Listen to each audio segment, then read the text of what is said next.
it's really common in Japan to celebrate the end of the year and New Year's especially by sending out postcards to honor that.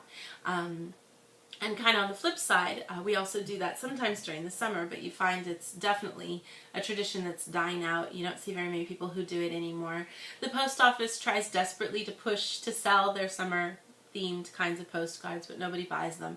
So I think it's kind of a, a thing where you have to just recognize that tradition and things are changing, but sometimes could be a little sad to think about, I think.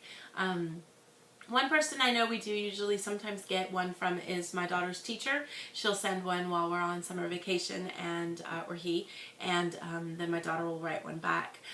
But we, usually don't make a big effort to send them out to a lot of people, unless maybe you've done something really super fancy and cool and you want to brag about it to everybody. You usually don't bother. If anyone happened to get married in the spring, then they send out special kinds of announcements for the wedding. That might be the closest you might get to a summer announcement. But it's probably kind of like, the idea of sending postcards when you're on a vacation to tell everyone where you are. But you usually just send those to, close friends and family. People would send these, of course, to all their acquaintances to kind of give an update of how things are in their life. With the internet and everybody posting their updates on Facebook every half a second to tell what they're doing, nobody needs to bother probably anymore.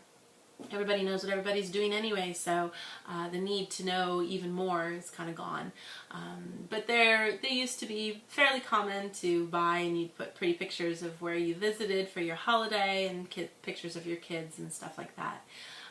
But I'd like to hear, if you guys have any traditions of getting in touch with people during the summer. I know during my summer vacation we'd often get a chance to go visit relatives in Minnesota, and so that was the time to, go home and see relatives, and sometimes there might be a big, kind of family reunion there, or people all gather together for that time. It's a good time to travel, good time to meet up with family and see people, so I could see the point of kind of reaching out to people during that time.